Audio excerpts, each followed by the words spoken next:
I let my like arugula and the kale and everything would go to flower. And I thought, well, I'll just pick this and sell it. And I would just charge more money because it was labor intensive. So I would sell arugula flowers and kale flowers and the restaurants are always looking for unusual garnishes and stuff, so they bought it. This episode of Grounded in Maine is sponsored by ESG Review. ESG Review magazine is published quarterly in February, May, August, and November, and is available for free in print and digital formats. ESG Review is devoted to environmental, social, and governance strategies, technologies, and investments. ESGreview.net is updated every Wednesday with 8 new stories and is home to feature articles, news items, and more. Visit esgreview.net to stay informed and help us spark the collaboration and awareness needed to develop sustainable economies and communities around the world.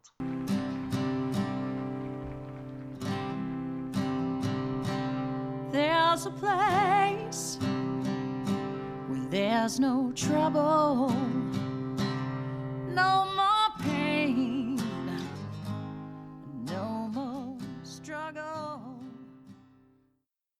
Grounded in Maine podcast is an open conversation about how we show up for the world. I started this podcast out of a desire to learn new ways to be sustainable because the word sustainability is big. It can be overwhelming, and I just wanted to learn, different ways to try to be part of the solution and not feel like it's too late. So I'm talking to people who are doing different things and learning so much. I hope you are too.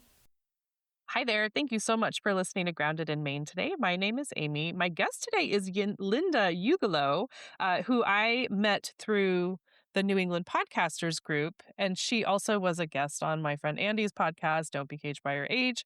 And so Linda actually spoke at the New England Podcasters group. Her topic is speaking confidently, which, as podcasters,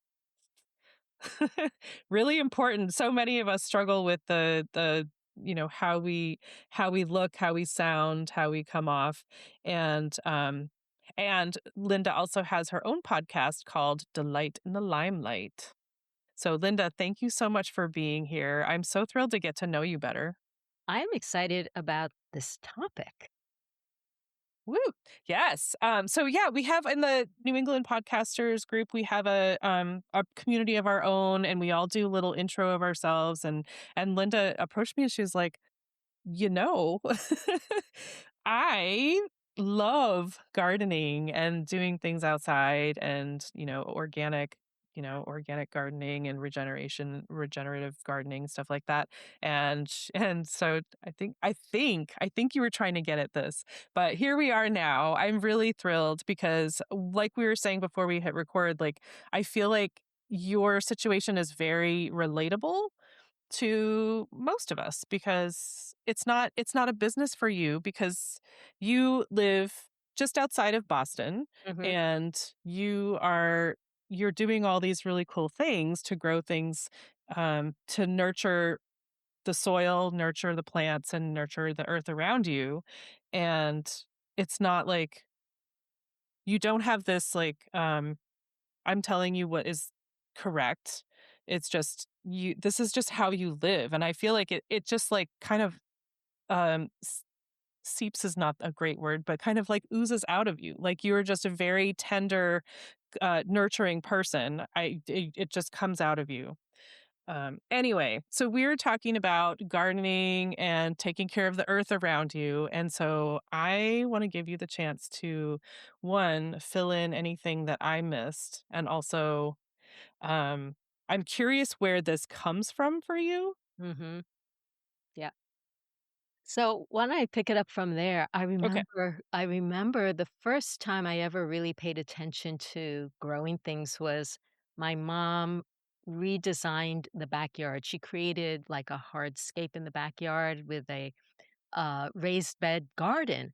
And she took me way out on Long Island. I grew up on Long Island, way out on Long Island, and we bought herbs. And we made this herb garden. I thought, oh, this is so cool.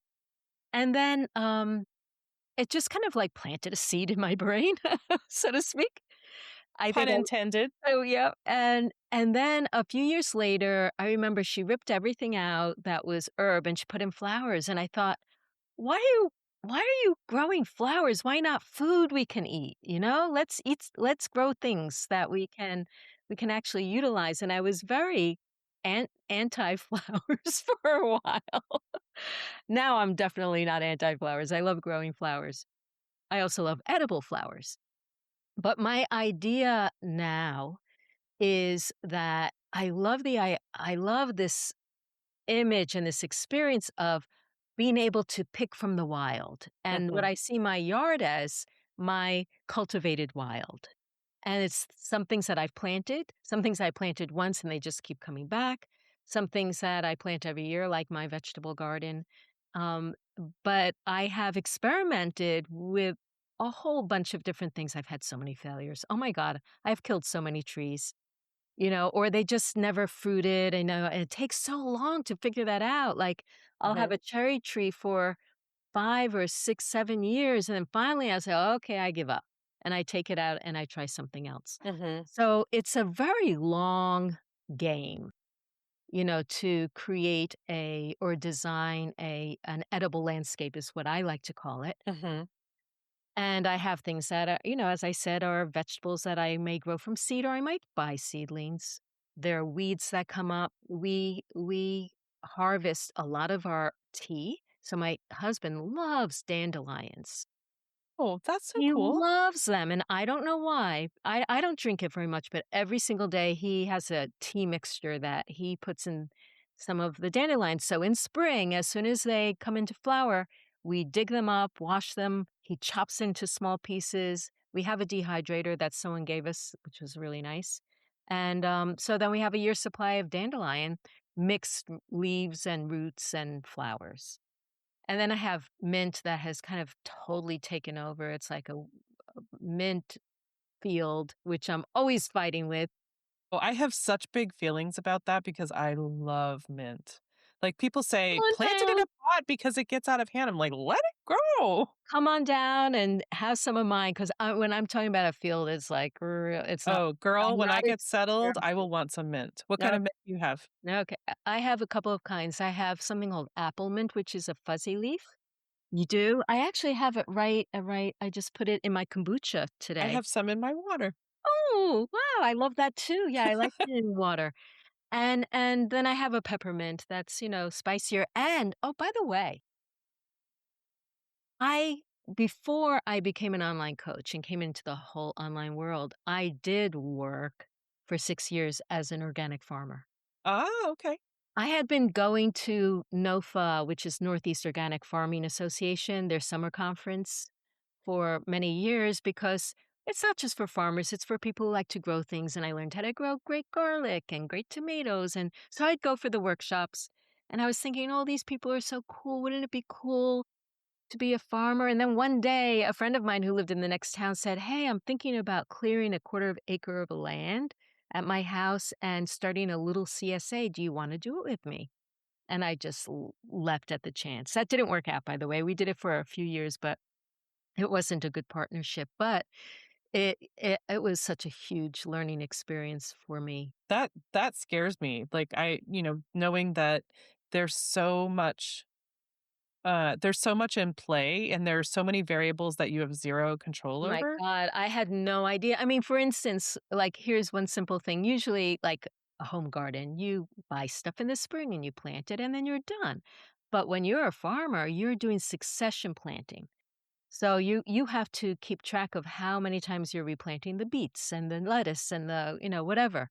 There are some things you just plant one, like potatoes or tomatoes and peppers, but then there are things that you plant repeatedly, and it's complicated. It's like a whole jigsaw puzzle. Yeah. And then someone who was farming at a town on the other side of me moved away and she said, "Do you wanna take this place over?" And it was this beautiful horse farm where they also raised pigs and chickens and, turkeys and what else did they have there? I guess that was it. But it was just a outstanding location that was just a joy to go to every day, and I built a huge greenhouse, not a greenhouse, what are those, high tunnels Mhm. to grow in, and, that w was a real learning curve also, but I had a mentor at the time that was helping me out. But it was when I was working on the farm that I realized I was doing the wrong thing. This isn't what I was meant to do. Mm. Um, but that's all to say, I gained a lot of experience from that. Mhm. So, Sure. I was trying to take care of my yard, and the farm was like 5 miles away, and I also had a community garden. I don't know how I did that all. I can hardly take care of my yard right now. Right. But so that's kind of like my background. So it started, as a teenager, and then I was like the last year. I always thought of myself as the last year of the hippie generation that wanted to make everything back to the earth.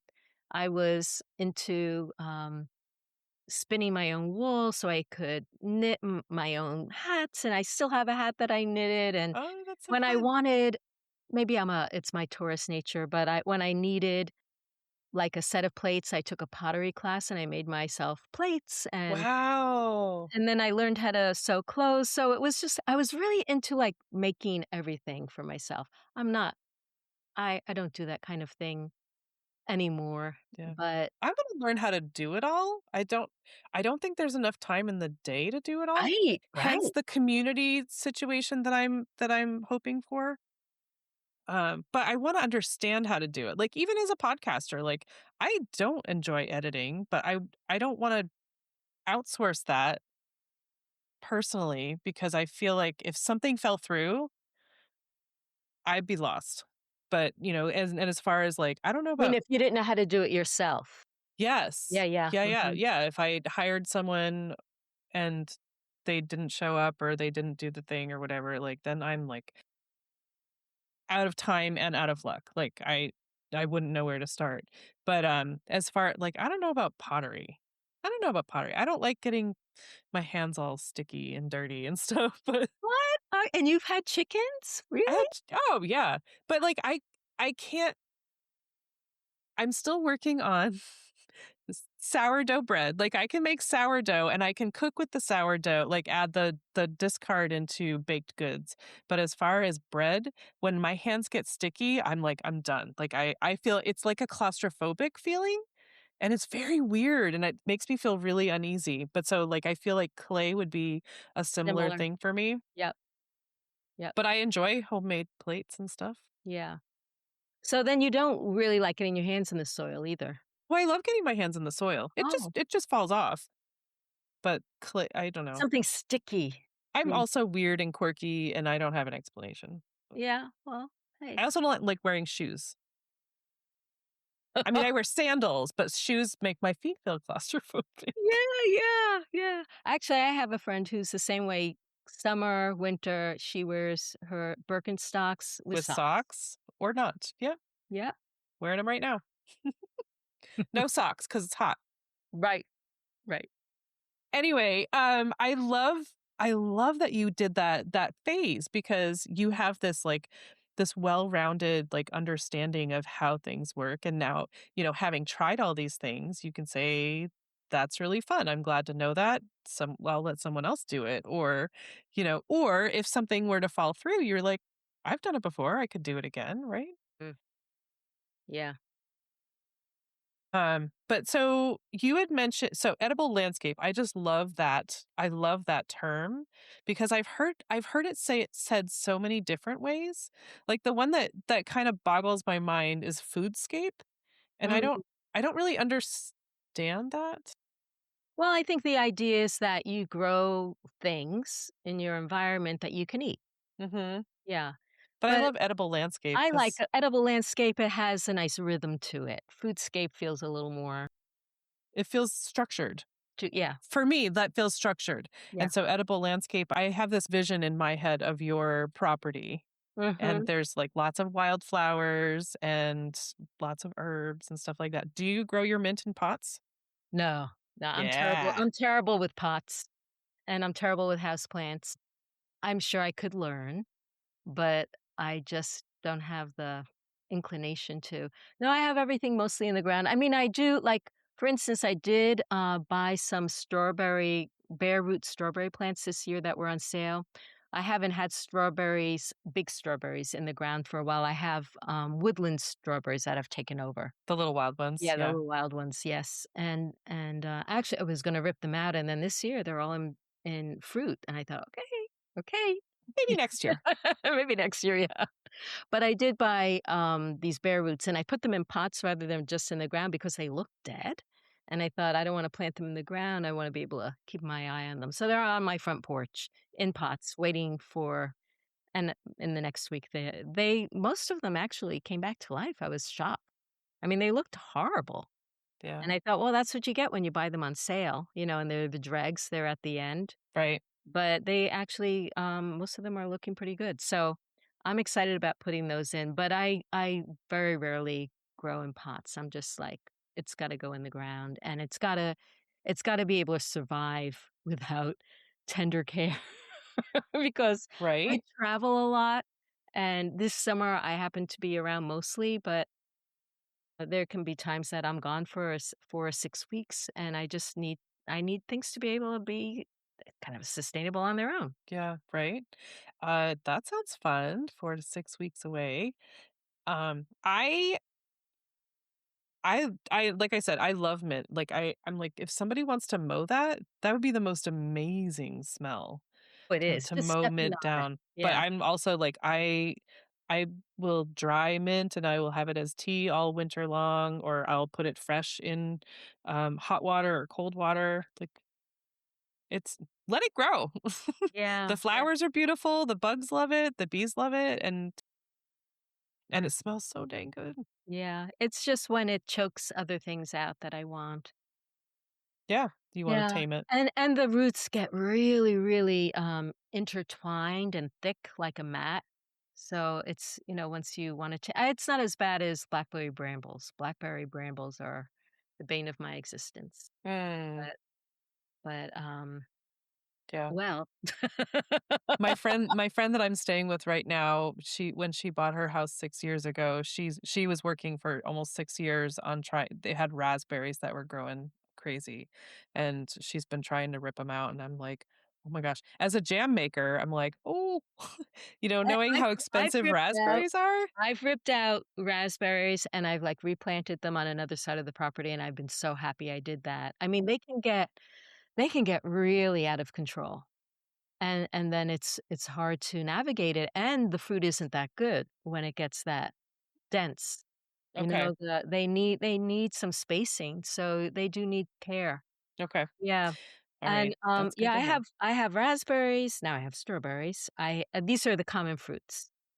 For berries, I have gooseberries. Those are great because they are they're really easy to grow. Are gooseberries like the little baby kiwi, Uh, or are they different than that? they're round, and they can be green to pink to red, depending on the cultivar, and they're tart. And they're ripe right now. They're just coming into ripeness around the 4th of July. I guess I don't know And then gooseberries. there's now currants aren't, legal in at least Eastern Massachusetts because they carry something called pine pine rust or something like that, and I actually illegally got some currants some years ago, and it did kill a pine tree that I had. Whoops. Whoops, that's okay. I survived, but let's see, I have blackberries, raspberries, oh, grapes, we have great grapes, and they're table grapes, and they're different kinds without seeds. They are so delicious, and Mm. I just feel so grateful that grapes grow well. You're killing me, Linda. That sounds incredible. So, strawberries, grapes, blackberries. Y Yeah, we do have something we don't have currants anymore, but we do have this cross between a currant and a gooseberry called Jostaberry, and I really like them because, first of all, they're sweeter, they have no thorns, whereas gooseberries are thorny, They're not and gonna kill the pine trees. and they're not gonna kill the pine tree, yeah, they've been very nice community members. of the landscape. They get along well with everyone. They get along well. And then I also have, like, small, like, what are they called? Not standard size fruit trees, but, like, semi-dwarf, that's what it's called. And I have peaches, I have pears. I do have one cherry tree. For some reason this year, we don't have any, but that happens. Apricot. I had this amazing apricot tree, and it got so heavy it broke. And it's taken me like 4 years to remember to order it and then try it out. And at first, I replanted it in the same place that the old one was, and then I found out you can't do that. So this is what I mean. Like, you make a mistake, and it's like you don't get another chance till next year. So it's really a long game. Mhm. But and then another tree that we had that was amazing, we had this ever-bearing mulberry tree, and it was all summer long we had mulberries, and they were so good. They were some mulberry trees, they're so sweet, they don't have any tartness, and they're kind of insipid, they're too sweet. Right. But this mulberry, it's called a Illinois everbearing, is just magnificent. So I have one that's on its way. It's on its way growing. I've had it for a few years, and it's making its way. So it'll be a few more years before I have that again. But those are the big trees. But my favorite things are really the uncommon berries and Tell me bushes. about the uncommon berries. So one is pawpaw. So pawpaw is Massachusetts, it's out of range. So I have to hand pollinate pawpaws. I go out in May and with a paintbrush, and I figured out from YouTube what the male flower pollen look like, and now I like will take off some of the flowers that have the pollen, and I bring it over to another tree and I paint it, and I have a ton of pawpaws. They look kind of like the flat mangoes, and they have these beautiful pits inside, and around it is kind of like a custardy flavor that's a cross between a date and a peach. Interesting. Yeah, I love them. I just love them. And they ripen in September and October. Okay. So, but unfortunately, they put up all these suckers. Mhm. So every year, like about 20 hours, I am like digging out these suckers. It's just like it's a pain. It's a Wow. total pain. But How many trees do you have of that? I have 6. And they're all putting suckers out. Yeah, and That 2 of sounds like them a are chore. actually were from suckers, and I decided, well, there's space here. I'm just gonna let them grow. Okay. Yeah. Yeah, All but right. they're really good, and there are cultivars, so you can also get them just seedlings, that it's the cultivars, they might be bigger, they might be sweeter, they might ripen earlier, they might have some little changes to them. Okay. That's Can a you great one. Yeah. Can you tell me, like, if a pawpaw is out of range, and I don't I'm just asking because I don't know much about them at all. I've heard of pawpaws, but I've never seen one or eaten one. If it's out of range in Massachusetts, how did you get it? Well, you can buy them, and they do grow in zone 6, which I am in zone 6. What I mean out of range is that there aren't any natural pollinators up here. So Okay. that's why I have to hand pollinate them. All Yeah, right. so I have a love-hate relationship with those.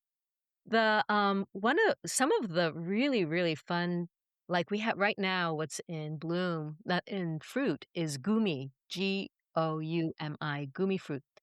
And they're these tiny silvery red berries, and they have a big pit in them, so there's not a lot of fruit around it, and they're somewhat astringent. Astringent is like when your mouth gets puckery, and a little tart and sweet. So they're fun to eat. They're tiny, not tiny, tiny, but they're small, like a half an inch long.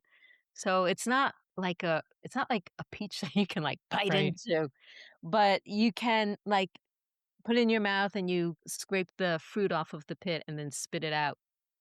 And and I was just today looking up, okay, what can I do with this? Because we have a ton of them. It's like Well, the it the sounds kind of bush. like a cherry. It's like a drupe. It's like a long. It's not round. It's more Well, like a teardrop. elong. Yeah, it's elongated. Yeah, like an oval. Interesting. And we just have a ton of them right now, so I'm thinking, "Okay, what can we do with them?" Probably, I don't know, maybe a juice or syrup or something like that. And then similar to that, we have something called cornelian cherry, which is larger. It's like, depending on the variety, it could be like an inch and a half long. And it also has a pit in the middle, but it's not relatively as big as the gumi pit. Okay. And that we have, um I'll do some eating off the tree, but I mostly like to cook it, and we can make, some jam or syrup out of it. Um, And that's called what again? it's called cornelian cherry. It's a dogwood. It's in the dogwood family. Oh, okay. What kind of a dogwood? Uh, Have you? I think so. I Well, mean, it's there's like it's also the bumpy. Kousa dog no, that's the bumpy ones is Kousa dogwood. Those Okay. are fabulous also, and I have that as well. Cornelian cherry is, what's the Latin name? Cornus mas, M-A-S. Okay. Cornelian dogwood, yes. So, yeah, both of those dogwoods are fabulous. Hmm. Yeah, they I only just learned about that a couple of years ago. Somebody was I think I like answered a call for flowers or something like that, and so she gave me this vase of flowers, and she was like, "Did you know that you can eat these?" And I was like, "What? No, it's a dogwood." I know, and they are delicious now, that's delicious fresh eating. It's kind of a little weird, like, you open it up and there are these round seeds in it, but you kind of, like, suck it into your mouth and you squeeze out all the good flavor and then spit it out. But, yeah, that is good You fresh spit it out eating. in your hand so you can replant them and get more. Well, I guess so. I guess if you have room. I live in suburbia, so, like, space is, an issue, Yeah. Well, definitely. it sounds like you filled it well. I'm working on it. I am working on it. Let me see what I have. I made a list. I have tried hazelnuts, and we have gotten them, but the squirrels just get them first. They get them Oh, well, before they're sure. ripe, and so it's for us to pick them unripe, it's just not they're not very good. So I'm working on, pulling them out, but I'd say that's a failure. We have lots of daylilies now. There used to be daylily roots are edible, and if daylily flowers are edible. I've used a lot of daylily flowers in salad, but the roots, I there once was a restaurant in our next town that really loved unusual produce. So I used to dig up daylily roots for Hmm. them and bring it over, but I went to the restaurant once and they were serving them, and I thought, "No, I don't think this is really that good." I was gonna ask, like, what do they taste like? And is there anything like They're a little bit like potato, but not even as I mean, potato is sweeter. okay, It has a lot of sugar starch, and this was more, like, earthy? okay. I mean, Yeah. I was told that you can eat a Jerusalem artichoke like a potato, Well, yeah. and it did It's not similar work to for me. Jerusalem artichoke, yeah. It did It's not kinda like, work for I me. don't know, it doesn't float my boat, but they It are didn't, like, edible. mash up like a potato, it was more like a rutabaga, so it was, like, chunky and I don't Rutabaga, I happen to like. I love Yeah, rutabaga, yeah. I'll even eat but it them. doesn't mash as fluffy as potatoes. It's chunky, and that's Yeah, yeah. I just planted hostas because I was reading at how delicious hostas were, I heard that too. and I guess, deer love them, so they know it tastes good. Right. So I just planted them this year, and next year I'll try harvesting them. Something else that I have harvested wild is, Yep. wheat. So milkweed shoots are very good, and I have when they're small, I have harvested them and steamed them like asparagus, and I like them very, very much. Do they have the same side effect as asparagus? In terms of urine? Yeah. Maybe? I don't know. Okay. I don't know. I I don't know that I heard that about the milkweed. I know that there's something I feel the black forager, what is her name? Alexa Nicole, I think is her name on Instagram. She made a milkweed cocktail. Oh, maybe with the flowers. Yeah, The probably. flowers smell so good, and do people do, like, infuse the flowers like you can, like, with elderflower Mhm. syrup, you can make, like, a milkweed flower syrup. Right. But you can eat the shoots. And Yes. by shoots, is that, like, the stems? Yes, when they come out, like, when they're, like, less than 10 inches, like 8 to 10 inches, yep, They're and you just tender. steam them, yeah. Mm. Another fabulous thing, I don't have this on my property, but I once, created a dinner that was all wild foods, like, violet green soup and strawberry, what is this? Knotweed. You know knotweed? Japanese knotweed? It's Yeah. so invasive, but Yeah. the shoots, the early shoots, you peel them and it's better than rhubarb. It It is so delicious, and apparently it's really healthy. It's has resveratrol, anti-cancer. wow. Yeah, and Resveratrol is like the s anti-aging? Is that what it's anti-aging known and for? anti-cancer. Yeah, Okay. yeah. Wow. So, for a while, I at the farm that I was farming at, they had a lot of milkweed, so I harvest not milkweed, knotweed.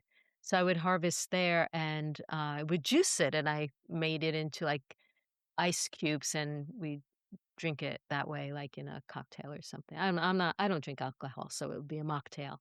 Okay. And That's another really thing I interesting. got from the farm that I planted in my forest, I have a little tiny, tiny forest, I love that. and I put in, nettles, and I love nettles. I made this year nettle spanakopita. It was What? so So delicious, it yes, like, instead of spinach? instead of spinach, yes, and we love nettle potato soup, just adore it. I'll make it and freeze it, and we have it in the winter. Okay. So It's nettles are super pokey, but yes, so you do so I have a system. I bet. I have a system, so That's why we're here, Linda. I take a paper bag. I have my left hand has a glove on it, like a gardening glove, and then my right hand, I just scissor, I just So you cut cut the the pokey top, off. drop it into the bag. When the bag is full, I heat up a pot, just, not full of water, boiling, but maybe a quarter or half full, a big pot, and I just turn the bag over right into the water. I don't touch it otherwise, and it just boils, and it boils down. I, rinse it out, and then I have it to make into anything I want, whether it's the spanakopita or if it's, the soup or if I wanna make a green stir fry or something. Okay. And so nettles they're very pokey, but they also have like the stingy. Well, those no, they're not pokey, they have this stingy thing. So if you touch it, it stings you for, like, 15 minutes.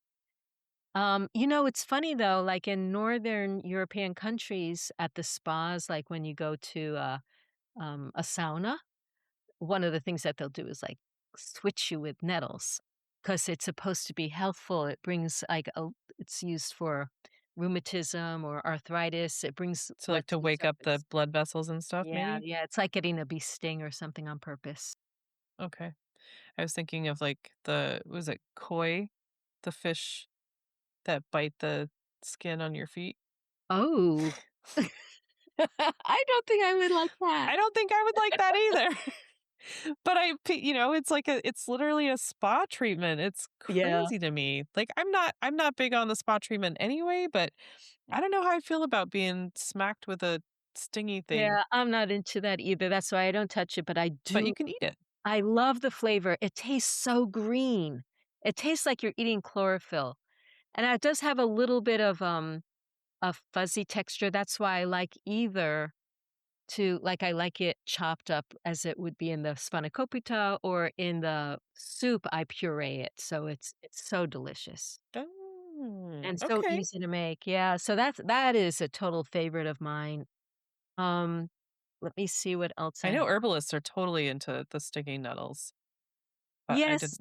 I never Yeah. thought about eating them. I Yeah. I I know that used you to could dry them. I used to dry it in the dehydrator and have it as tea, but I rather eat them, I realized. I just like eating them, like the taste. I suppose, something I've never done was taking my dried nettles and cook them, like throwing like them. rehydrate. Yeah, dehydrate them to store it and then because I figure it's just as easy for me. since we have a freezer in the basement, for me to make a soup, and then it's done, and then all I'll have to do is defrost Mhm. it. Right. Yeah. But I mean, if you have it dried, it doesn't require the electricity to store it, and then you can just toss some into a soup or something? Yeah, That's yeah, so I interesting. I might try that. Maybe I'll try that. Yeah. Interesting. I love the foraging talk, just like, what you can do with I did not know you could eat daylilies. I think of lilies as poisonous to pets, but I think is it mainly the Easter lily? Daylilies, maybe it's the, Asian lilies, yeah, Yeah. daylilies are edible. Yeah. So it's The the other I mean super stinky ones that are bad for yeah, animals. yeah. I mean, violet leaves are also something I used to sell those for, like, $6 for an ounce, $4 an ounce of picking violet leaves for them Uh, to that's that's manual labor. it's a lot of manual labor. Oh I used to gosh. so this is what would happen. I'd let my, like, arugula and the kale and everything would, like, go to flower, and I thought, "Well, I'll just pick this and sell it," and I would just charge more money because it was labor intensive. So I would sell arugula flowers and kale flowers and the restaurants are always looking for unusual garnishes and stuff, so they bought it. They bought it. That's awesome. Yeah, and that's actually speaks to, some of the things that you can do that I think are really easy for people to, like, plant once and then they come back again every year. So those things are like coriander. If you get a little bunch of coriander growing, and it goes to seed and you let it drop, you'll have a little field It'll there next seed year. itself. Same thing with dill. That's another great one to grow. And also, okay, here's my favorite, favorite, favorite top crop, garlic. So what I have done is now there's a way of planting garlic to grow bulbs of garlic, and you plant a single clove, Mhm, turns into a bulb. mhm. However, if you leave that in the ground more than 1 year, suddenly you've got the next year you'll have, let's say it's a bulb of garlic that has 5 cloves. Then you'll have 5 that come out of it in one spot. Will they be stunted because they're so close together? They'll be what I call green garlic or green scallions. So what I do, I have a small field that's mixed with a peppermint of this kind of garlic that just kind of like grows and it's way too close together. But in the spring, I will pull it out and it might be I look for ones that are like my pinky size but a lot of them are smaller.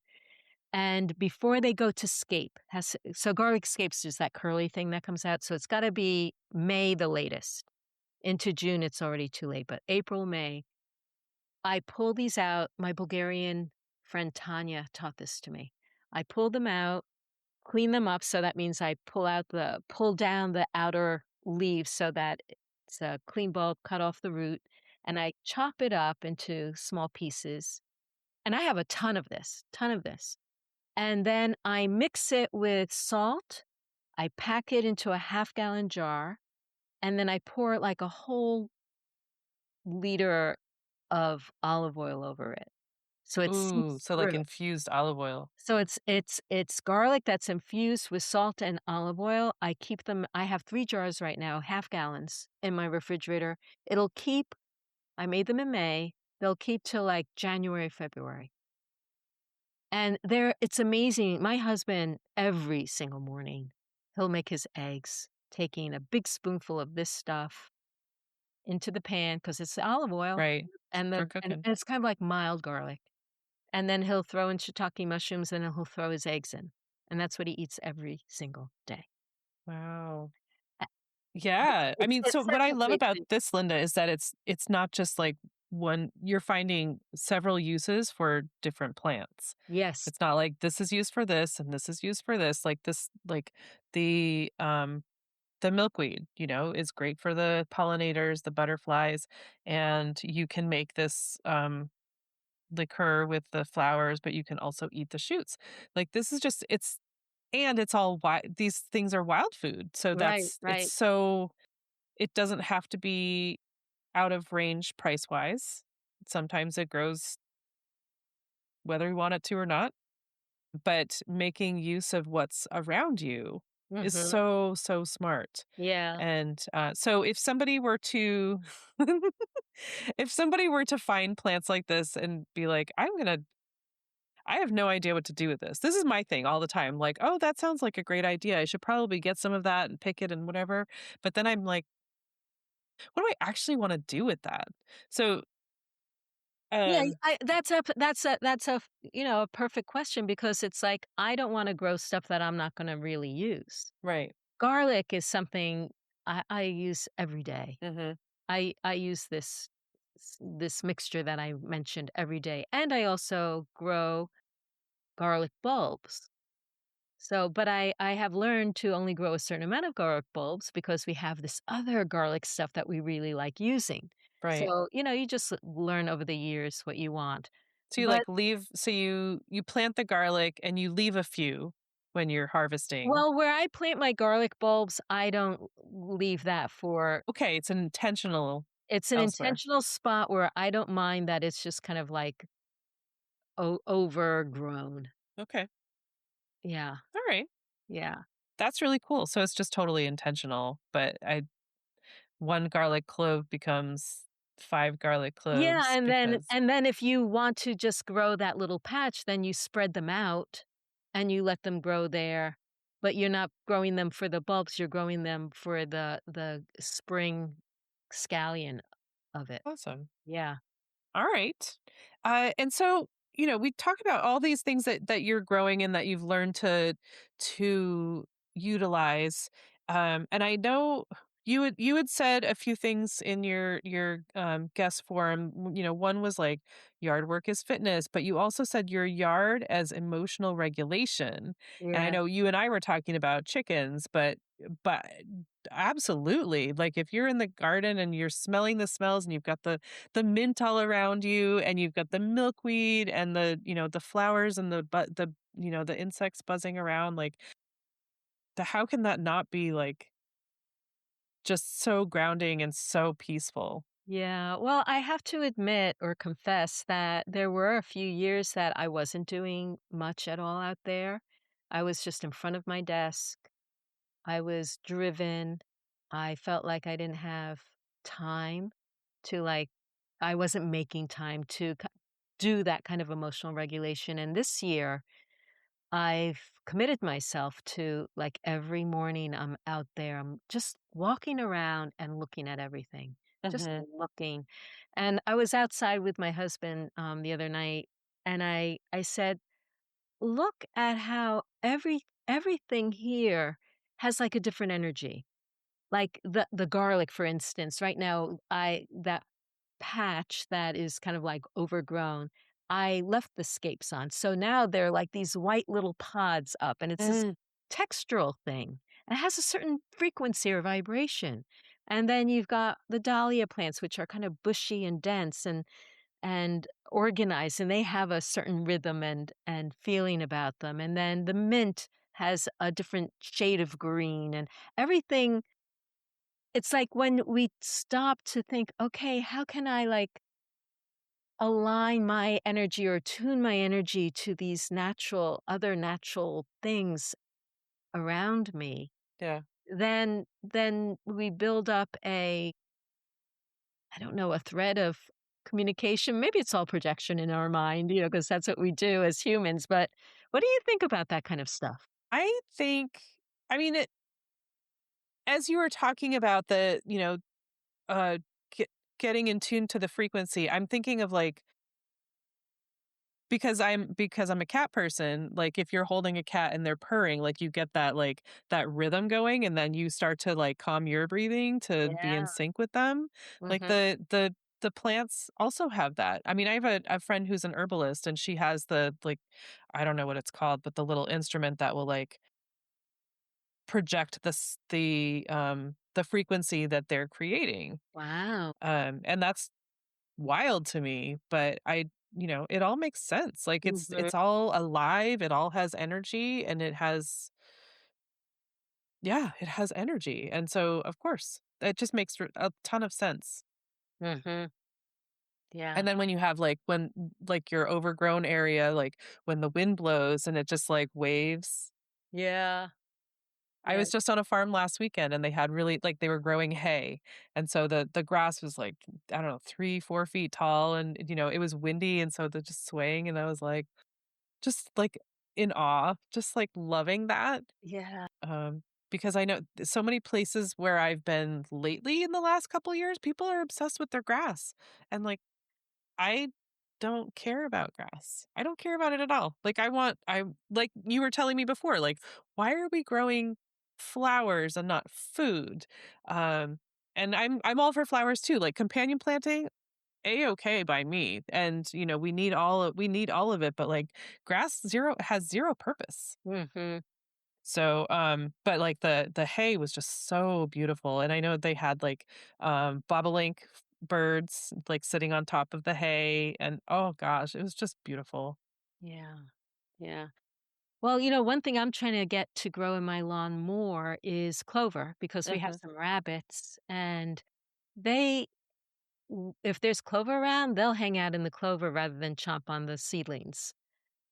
So Yep. that's something that I've been Yeah, for sure. eager to I tried in the spring and it failed. Oh. I said a lot of failures, but in the fall I might try again. I realized I need to put the compost down on the grass so it has some soil to connect with. It I just didn't do a good job. Hmm. Yeah. I agree. I agree. I mean, it and to coexist and be there not just for the plants but for the animals as well, knowing that they have definitely a part in the whole plan. Whether we like it or not, we live in Like an it or animal's not. world. Yep. Yeah, and planting something specifically for them to let you have some food too. Mhm. A-okay, man. That's Yeah. awesome. Yeah. And then you had also said, um, yard work for satisfaction and fun. And so that's, kind of what we're talking about right now. But I love that because it's not all like work and purpose, but just like it brings a certain feeling that you can't sometimes it feels like it's hard to really put into words that what you feel. And that's sort of like my goal of living on a farm is to have people come and feel that feeling because it's so hard to express for me. Mm, mhm. Just the groundingness and just feeling so connected. Like I'm not quite sure how to put it into words, um but satisfaction is a really good word. I think it's also something, at least for me, and I imagine it's for a lot of people, that you have to make space for it. Like, it's very easy to think, "Oh, I've gotta go out and do this work in the yard." And you're not taking the time to appreciate the yard. That it's not just it's like you're creating something of beauty or something that's functionally, useful, Right. but if you're not really taking the time to relish and savor the fruits of your labor as So in to both speak. Yeah. ways, Yep. then we're really missing out. And I think this, as I said, this year, I feel like I'm even more dedicated to giving myself that time and space to just, like, wander around and appreciate things and not to look with a critical eye, like, it's so easy to say, "Oh god, I have to do that. Oh my god, I've gotta do this," and, Right. rather than to look at things as more to on your to-do list, but rather to look around and see it as evidence of abundance. Ooh, yes. That that's perfect. That's perfect. Evidence of abundance. And I was thinking about that as well. It's sort of, we're not planting plants in a garden and a lawn for a job.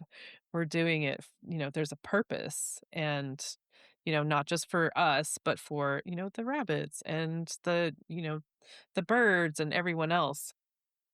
That's It's a kind of like if we want this paradise on earth, it's like it's a way to create little bits of paradise around us.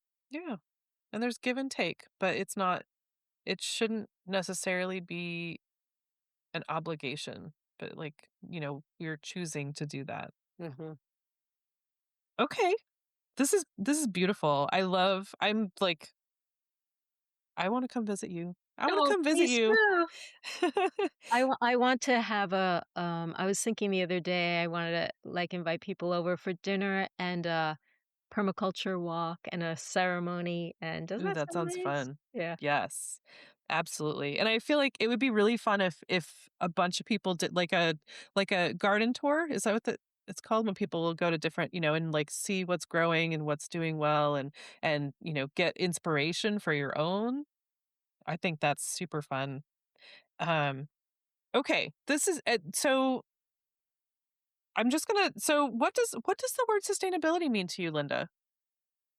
I was thinking about this, and of course, it would be obvious if I said something about, like, the earth, but actually what came up for me was how our energy and our output of energy needs to be rejuvenated and regenerated. And what I'm thinking of specifically actually comes back to speaking. And I often will say to people, like, allow your audience and the to to feed you, to come back as nourishment. Like, Oh. to imagine that the attention that people are offering you is a gift, and that you can receive it. And through that, rather than feeling like speaking and sharing is a one-way street, it's more circular. And when we allow it to nourish us and to infuse us with extra energy, then we have more to give. So it's kind of a cycle of energy that goes around. And I guess we could say the same thing with the garden, that we participate in, we co-create. It can work the same way that it comes back to you. Mhm. But I like this idea of communication working in this way also, because I feel like as humans it's our design to speak, and we often have ideas and limiting ideas and beliefs about what it requires to speak in public or be on a podcast or put ourselves out there even in, at meetings or going to Mhm. networking or whatever. We think, oh, it's going to be so draining. I'm an introvert, so I'm using kind of like that kind of language. But that it doesn't have to be, that we can, as we learn to receive. And I think we were talking about receiving, weren't we? We uh, were talking about receiving. Indeed. when we learn to receive, the attention as the gift as it is, that our we have this feeling of being able to sustain ourselves and sustain our communication, and it feels worthwhile. I love that you brought it back to speaking. So on that note, that's beautiful. I know that I missed something because you have a book, and if you want to talk about your podcast and your book a little bit, so people know, I actually have what you're 2 I actually have doing. 2 books. So, I have Delight in the Limelight, which is a guide to overcoming the fear of speaking. And I call it Delight in the Limelight because I don't see it as something to just survive, but Uh-huh. to thrive. And that we deserve to delight in all of our limelight moments. So I'm all about helping people get to the place of clearing whatever the root causes are, all the kind of like the shit and stuff from the past that needs to get resolved in order for us to be able to be present, and also to clear up the way we think, because a lot of times we're worried about what other people think of us, but we can be our own meanest critics. So Amen. so that's an important part.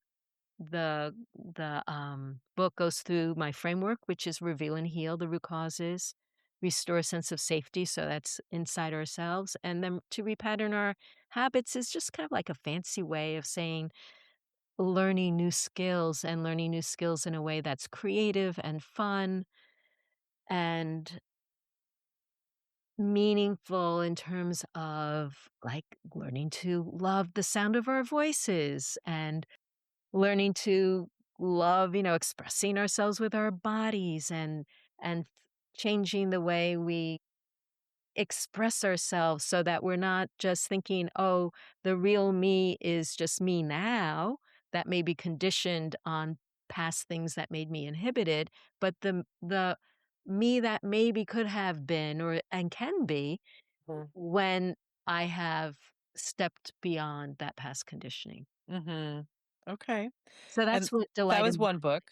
That's one book, and the other one is actually a journal, and it's called the Speaker Login Journal, and it is a for people to intentionally be reflective about the times that they are either speaking or on podcasts or going to networking events or leading workshops, that they can be intentional both in how they want to prepare and also how they want to debrief the experience.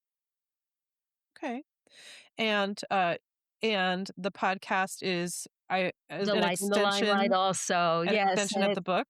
yes, so it's an extension of the book, and I bring on other guests who have other angles to contribute in terms of speaking confidence or different areas of speaking confidence, like negotiation and sales. Actually, I did a really fun one recently on speaking confidence with your dog. Oh, interesting. I'll have to check Yes. that out because that's something that is that, like, making sure that when you speak to them, they listen? Because that Well, is yeah, and speaking it's kind of like do you know that do there's a book that was written, like, How to Speak to Your Kids So They Will Listen? How to Speak to Kids So They'll Listen, and Listen So They'll Talk, or something like that, and I feel like this is kind of a similar kind of thing with the dog Mhm. perspective, like how to speak so your dogs listen, and how to listen to your dogs. Ooh, okay. Yeah, definitely listening to that one. And you're also a yoga teacher, yes? No, I'm not a No, yoga teacher. I am a dance facilitator, so my background is actually in dance movement therapy. that's right. And I do facilitate, ecstatic dance and something called authentic movement and play around with those ideas. Okay. Yeah, I feel like, aside from speaking, we're all movers, we have bodies that move. That's why I have on my desk, I have, "Would you please move your body?" Because And even I I love that you forget. say please in that, not like I do, and move. I have it circled. "Will you please move my body?" Move your body. That's awesome. And so how can people find you? How can people learn more about, or if you're in Massachusetts and you want to come get a tour? That's right. Let me know. So my email is linda@lindaugelow.com, and you can find me on every platform, and my website is Linda Ugelow, Okay. Ugelow. Okay. And I'll have links in the show notes, you guys. But Linda, is there anything that I missed asking that you feel like um is necessary to share before we I close don't up? think it's necessary. No, I Or think we covered a lot of stuff. I mean, we didn't really get into the whole fitness idea. Um, maybe I'll just say one thing, that okay. it used to be that I tried to make everything in the garden physically easier for myself, and now I kind of do the opposite. I see I wanna hold the watering can as it's filling with water, because those minutes that I'm holding it and it's filling up, I am building my strength. Yeah. I wanna make an extra trip with my cart because that's more steps. So I'm just, like, thinking a little bit differently about working in my garden and making it be more work rather than less work, because I feel like this is instead of me belonging to a gym. Right, right. Yeah. Yeah, well, it's a twofer Yes, that it's way. super, yeah. Yeah, I do that similarly. Like when I had my garden before, I had like a garden closest to the house, and then there were little raised beds down at the bottom of the yard. And so I instead of like getting an irrigation system, I like carried the watering can. I two watering cans, one in each hand, and I carried them up and down the hill. And it wasn't necessarily a money thing, but I was like, it's cool. Like I'm building some muscle and I'm getting some exercise and this is good. Yeah, it Um, is good. It's so important. And so I'm 71 now, and I feel like muscle loss is a real thing. So to me, it's very high priority. any chance to build and Anything not to build lose. muscle, yeah. Sure. Okay. Very good. Well, oh my goodness. This is so fun. I cannot wait to get into your area and like get that tour. Yeah, definitely, you definitely have to stop by. Yeah. Yeah. And if you guys have any questions about how to use uncommon foods or foraging or anything like that, like, feel free to reach out to Linda. She's been doing it for a little bit and she's got some great tips. And if you want to check out her books or her podcast, everything's on our website. And I think that's it. But thank you so much, Linda. This has been so fun, and It was great. I appreciate the beauty that you're creating in your little corner of the world. Thank you. Thank you. I feel I take stewardship seriously. I Yeah. love that. I think that's sort of a really important point of the whole thing. Like, it's not just like, yeah, we're going to plant a garden, we're going to have some food, but like really nurturing that. And that's what really struck me with you. It's a nurturing, it's an appreciation, it's a reciprocal relationship, not just like, this is my garden, I give it water and I pick the fruit. There's like a literal relationship. There's a give and take, or a give and receive, and so I think that's so important to feel that connection in any way that we can, and just take as good a care as we can of the little spot that we're on. Well, thank you for giving me the opportunity to share.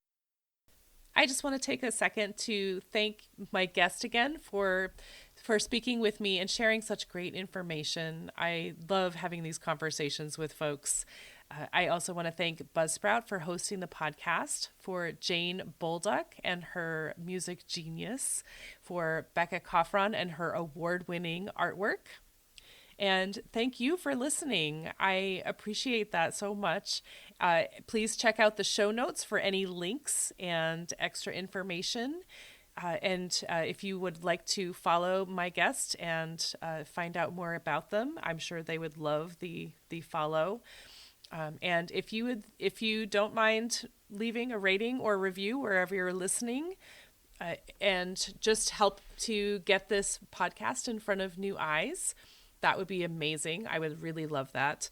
And feel free to reach out to me on the socials and let me know what you're thinking. And if you would like to be a guest on the podcast, please let me know that. I would love to have a conversation with you about sustainability. All right. Thank you again. I hope you have a great rest of the week.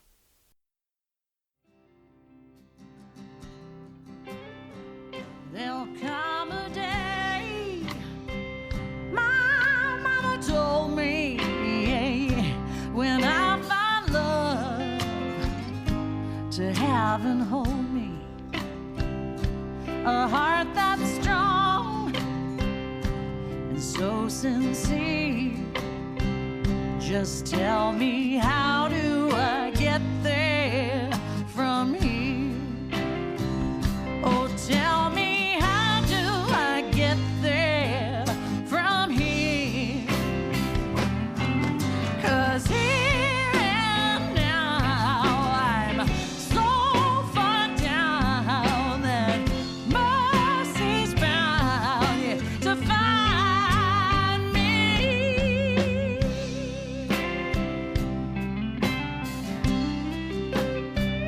We'll find a way to soothe the sickness. We'll heal the ache with sweet forgiveness. Wages of war will disappear. Just tell me, how do I get there from here? I wonder, how do I get there from here? Yeah, 'cause here and now I'm so far down, and mercy's bound to find me.